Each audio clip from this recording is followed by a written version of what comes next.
Here we are again, back to Najdorf and back to sharp bishop g5 lines.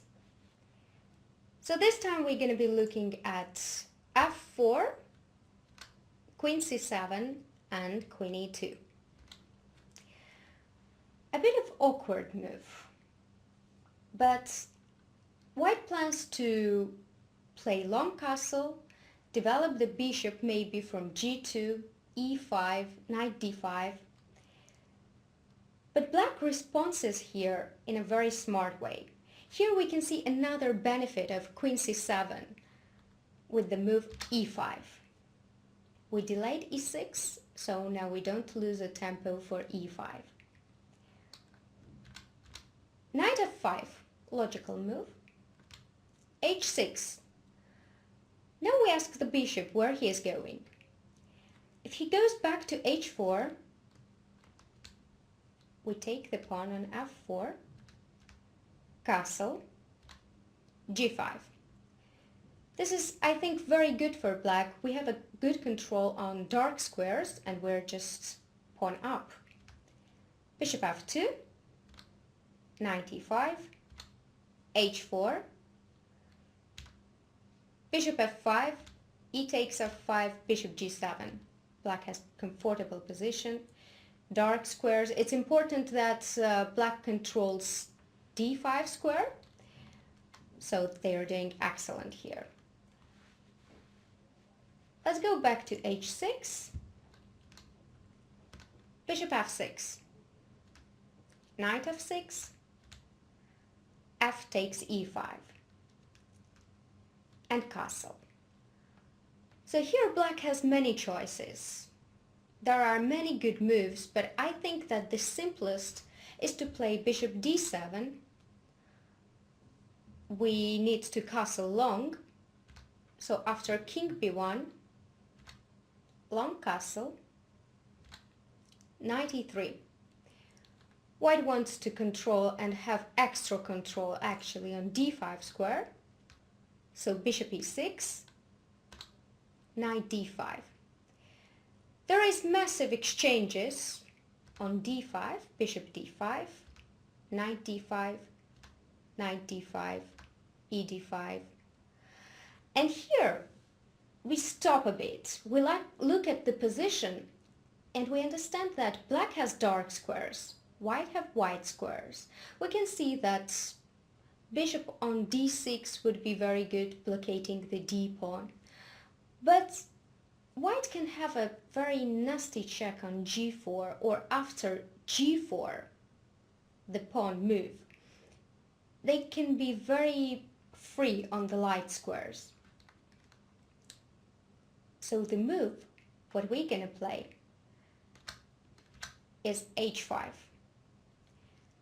It controls the g4 square, plans g6, f5, and bishop can come from h6 or g7 or d6 in any necessary situation.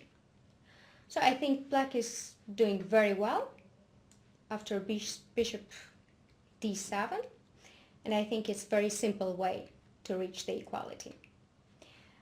Now let's go back to main line. Here on bishop f6, knight f6, instead of f takes, white can go castle. Also a logical move. There is a simple bishop f5, e takes f5, and castle. We control the d5 square, so if white goes queen c4,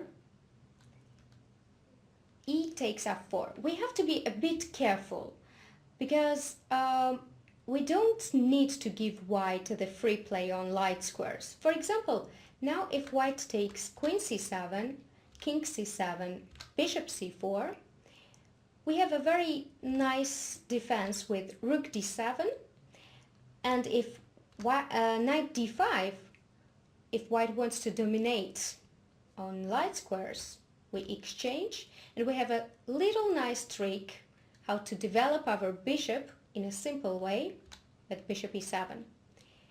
The thing is that white cannot take on f7 because of f3.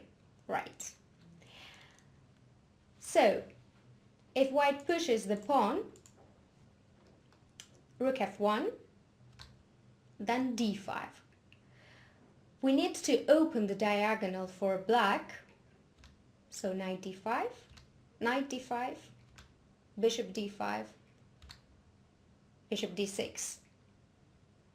A very nice position and very equal position. So let's get back to knight f6. There is another move, knight e3, to have extra control on d5, but it doesn't promise white anything. So ef, knight d5, knight d5, knight d5, queen a5 check, and black is doing very fine.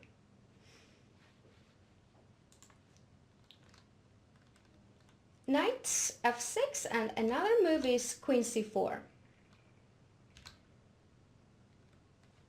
Black, of course, can exchange on c4, but there is queen a5, similar to the lines we saw. So this is all about queen e2, but now we can see a way more tricky way to play queen e2. Instead of f4, white plays queen e2 directly. So they want castle. And the thing is that we don't have the pawn on f4, so black cannot play e5 right away now. h6, a very challenging move. We ask bishop, where do you want to go? If he goes back to d2, which doesn't give anything to white, black just develops normally with e6, f4, queen c7, castle, and b5. We know this plan already, so after g4, b4, knight a4, the knight is always out of play from a4. So e5, the typical idea, knight f3, a5.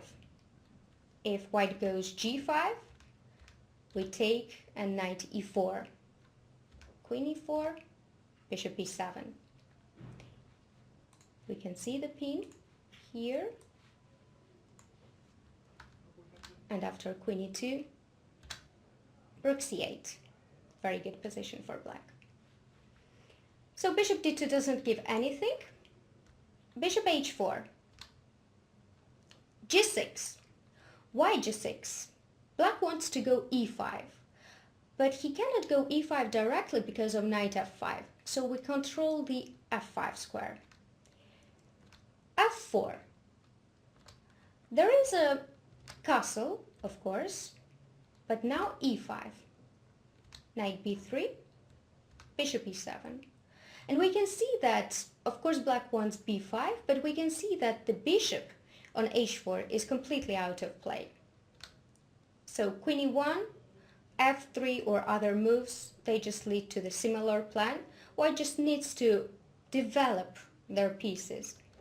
So b5, a3, bishop b7, f3, queen c7, king b1, rook c8, we come to the c file, bishop d3, and castle. Black developed, finished their development, and they want knight b6 or knight c5. So f4 is a critical test. e5.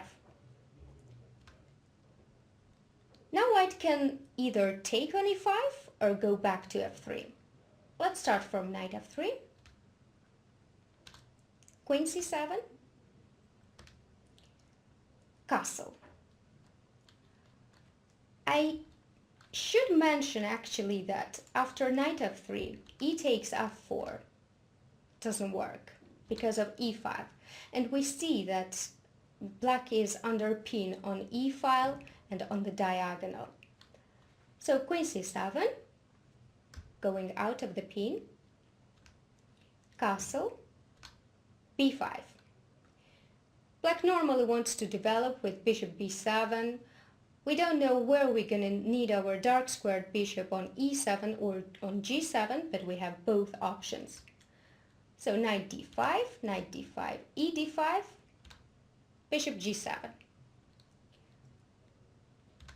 If white takes and d6, it might from the first sight look a little scary, but there is nothing to be afraid of. Queen a5 attacks the a pawn. King b1. So we can see now that after castle, the bishop is very good on g7. The knight can come to b6, and the bishop can come either to b7 or either to e6. But white had a very interesting option. Instead of d6, to go bishop e7. What a move. It's obvious that king e7 is bad because of d6. Bishop b7. Why not queen a5? Queen a5 gives white bishop a3. Now white controls the a3 f8 diagonal perfectly. And if b4 seems like black wins the piece, queen e1, but gets underpinned. Rook b8, defending the b4 pawn, rook d4. We can see how strong the queen is, pinning the king and the queen at the same time. So queen a5 is bad for black, bishop e7, bishop b7, d6, queen c6. King goes to b1, rook c8, and this is a bit unclear position, but in worst case, black has queen e4, puts pressure on c2, and if they desperately want to castle, then bishop f8 is always there. So it's totally good for black. Let's continue with d6, queen a5, king b1, castle. If bishop e7, castle, g3, knight b6. So we see that the knight comes to a4 and c4. Both options are open, and bishop e6 comes into attack. Totally good for black.